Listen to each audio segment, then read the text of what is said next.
An 11-year-old girl in Newport Beach, California disappeared on her afternoon walk home from summer school, leaving her family devastated and the entire community in shock. Authorities had one witness who saw her standing next to a turquoise van talking to the driver, but there was no name, no license plate, no specific suspect to pursue, and the investigation eventually reached a dead end. However, through all those years, generations of investigators from the Newport Beach Police Department always kept Linda Ann O'Keefe's face on the wall of the police station for 46 years, as a reminder that the question still had no answer.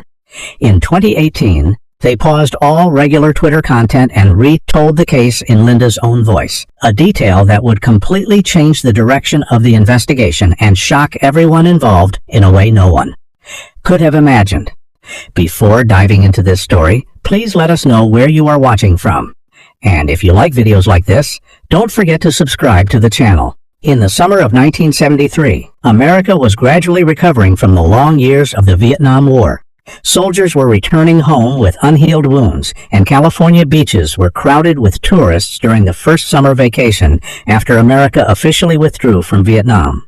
The affluent coastal town of Newport Beach was still living peacefully, a place where people bought homes overlooking the Pacific Ocean and sent their children to summer school. Linda Ann O'Keefe, 11 years old, was a student attending summer school at Lincoln Intermediate School in Corona del Mar, an area bordering Newport Beach. It was a familiar school with familiar friends, and the walk home was a route she had taken many times. That afternoon, Linda left Lincoln Intermediate School and began walking home. No one knows exactly when she left school. No one knows how far she had walked on her way home. A witness saw Linda Ann O'Keefe standing next to a turquoise van and talking to the driver, a white man approximately in his mid-20s to early 30s, sitting behind the wheel of the van. The witness did not see Linda get into the van, did not see which direction the van drove off. There was no license plate recorded, no further details about the man other than his age and race, only the turquoise van. That was the last time Linda Ann O'Keefe was seen alive. Her family waited, then grew worried, and reported it to the Newport Beach Police Department. Police began searching for the 11-year-old girl who had disappeared on her walk home from summer school. Linda's disappearance shocked the affluent beach community, as violent crime suddenly appeared in a space where people had lived for many years without ever thinking they needed to be on guard. On the morning of July 7, 1973, less than 24 hours after Linda Ann O'Keefe left Lincoln Intermediate School and did not make it home, her body was found in the Back Bay area, a wild natural region on the edge of Newport Beach, in a ditch near a nature trail. The autopsy determined that Linda had been abducted, sexually assaulted, and strangled to death. The 11-year-old girl, walking home from summer school, had been murdered and left in the wilderness not far from the road she was traveling on. The fact that Linda had been sexually assaulted was kept secret by investigators for many years to protect the integrity of the investigation. It was not public information, not something the press reported, just a detail known to those involved and kept in the case file, along with the fact that biological evidence from the attacker was being preserved. Forensic scientist Jim White collected and preserved biological evidence from Linda's body. In 1973, DNA technology in criminal investigations did not exist. There was no CODIS, no National DNA Offender Database, no concept that DNA from crime scene evidence could one day identify a killer's name. In the weeks and months after her body was found, Newport Beach PD investigators pursued every lead, checked lists of people who might have been in the Corona del Mar area on the afternoon of July 6, questioned men matching the witness description, and searched for the turquoise van in California vehicle registration records. No lead led to a specific suspect strong enough to move the case forward. Linda's killer had no criminal record in California, no criminal history in the area where his name might appear in any database.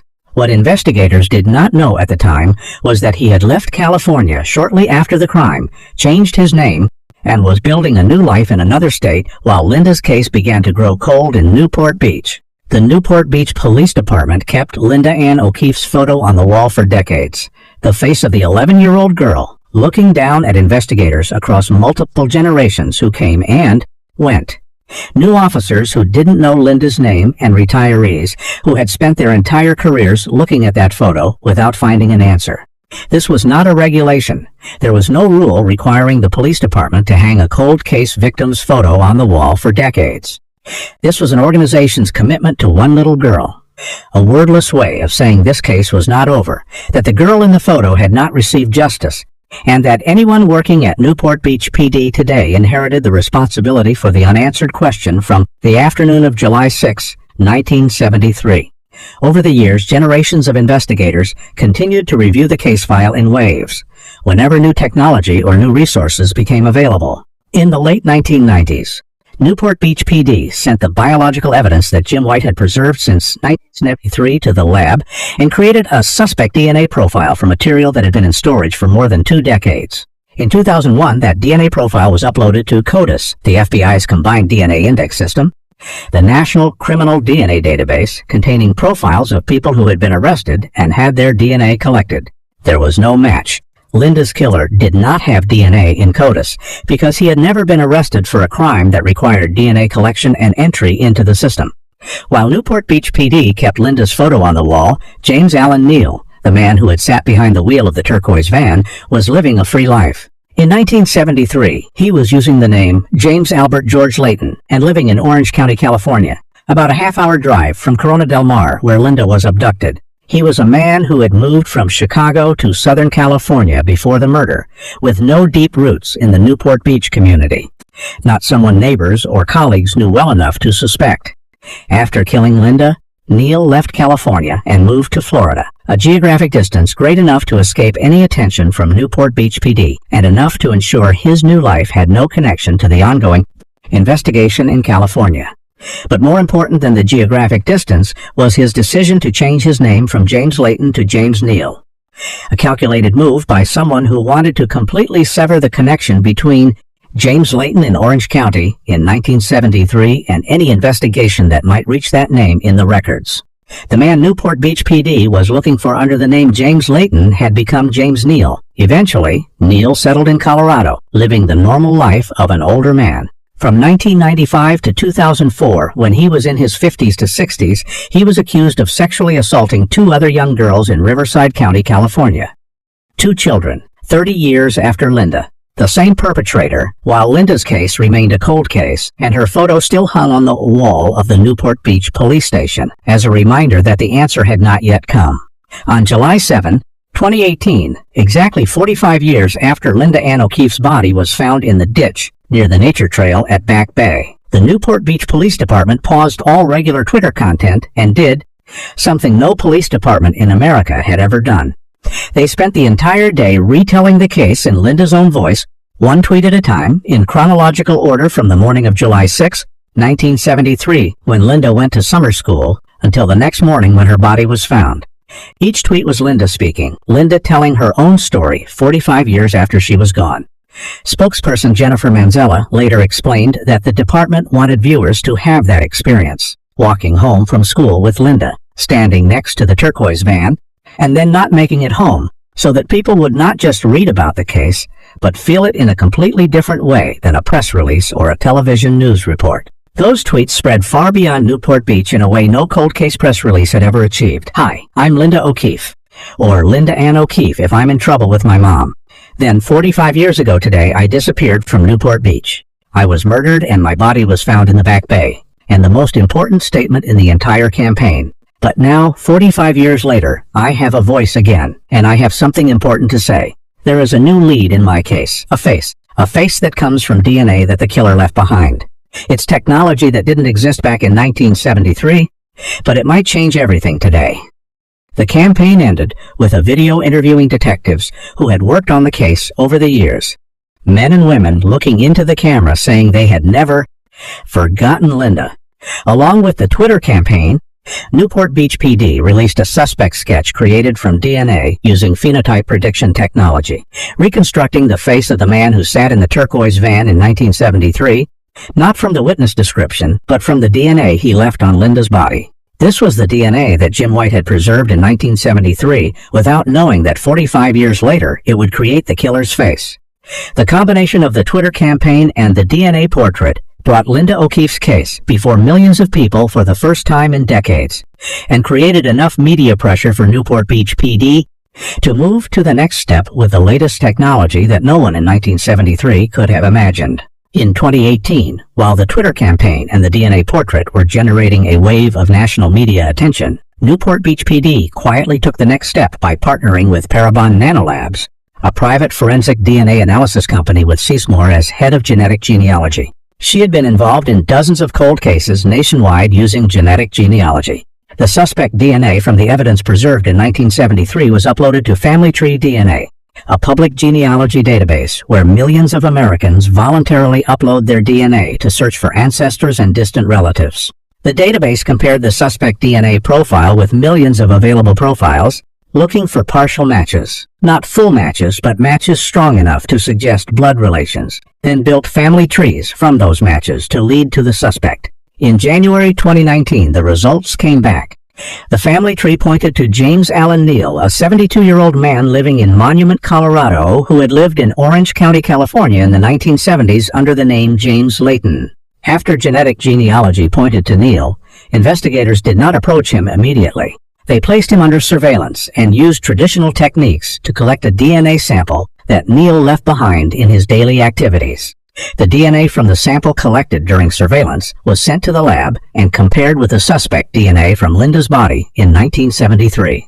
The result was a complete match, confirming that James Allen Neal, the man living peacefully in Colorado under an assumed name, was the person who had killed Linda O'Keefe 46 years earlier while she was walking home from summer school on that summer afternoon in Newport Beach. In February 2019, James Allen Neal was arrested in Monument, Colorado, and extradited to California to face charges of murder with special circumstances of kidnapping and committing a lewd act on a child under 14, plus charges of sexually assaulting two young girls in Riverside County from 1995 to 2004. On February 20, 2019, Newport Beach PD and the Orange County DA's office held a press conference in Newport Beach. The person standing in front of the cameras reading the announcement was Orange County DA Todd Spitzer, who was 12 years old in 1973 when Linda was killed. Nearly the same age as Linda, he had grown up in Southern California, while Linda's case was a story the community never forgot. This significant arrest is a confirmation that we never give up on solving cold cases. The unity of the community for justice, the cooperation of local law enforcement, and the use of strategic investigative tools like DNA are what helped find the answer for this family and this community. Newport Beach Police Chief John Lewis said, "Linda never made it home that afternoon. For 45 years, generations of our investigators never gave up. We never forgot Linda." On May 25, 2020, James Allen Neal was taken to the hospital due to an undisclosed illness, not COVID-19, as confirmed by police. On May 27, 2020, James Allen Neal died at the age of 73 while awaiting trial for the murder of Linda Ann O'Keefe and the sexual assault of two other young girls in Riverside County. The man who had sat behind the wheel of the turquoise van on the afternoon of July 6, 1973, who had changed his name and fled across multiple states, died in custody before the jury had a chance to hear his name read in the courtroom. The case never went to trial. There was no conviction, no sentence. No legal moment where Linda's family could sit in the courtroom and hear the declaration that the man who killed their 11-year-old girl had been found guilty. DA Todd Spitzer said about it, "James Neal's death before he could be brought to trial robbed the O'Keefe family of the justice they deserved and deprived the satisfaction of the officers who finally identified their perpetrator." Newport Beach Police Chief John Lewis said, "We intended to bring James Allen Neal to trial to answer for the murder of Linda Ann O'Keefe. Through the tireless efforts of generations of investigators, we hope to bring a measure of closure to Linda's family and loved ones." The Linda O'Keefe case leaves 3 lessons. The first lesson is about Jim White's decision in 1973, a man who didn't know what DNA was in criminal investigations, but still collected and preserved biological evidence out of professional instinct. That decision 46 years later became the sole foundation that solved the case. No one in 1973 knew family tree DNA or genetic genealogy would exist. Jim White simply kept the evidence because he knew evidence must be kept. If you have a loved one who is a cold case victim, ask the investigating agency directly. Has the biological evidence from the case been retested with modern DNA technology? Because the answer to that question could be the difference between a cold case remaining cold and the killer being identified. The second lesson is about the 2018 Twitter campaign. Newport Beach PD had no new leads when they launched that campaign. Only the determination to present an old question in a new way and reach a new audience with new technology. That campaign directly created the pressure that led to the next step with Family Tree DNA and the result in January 2019. If you feel the system is not actively pursuing your loved one's case, proper media pressure, the right channels, the right timing, the right story can create a breakthrough that no new lead could achieve. The third lesson is the most painful, from 1995 to 2004. While Linda's case was still a cold case, and her photo still hung on the wall of the Newport Beach police station, James Neal continued to sexually assault 2 other young girls in Riverside County. A cold case is not just delayed justice. It is an opportunity for the perpetrator to continue harming new victims while the system has not yet found him. If you've watched this far, please leave a comment and let us know where you are watching from. And hit subscribe so you don't miss the next videos.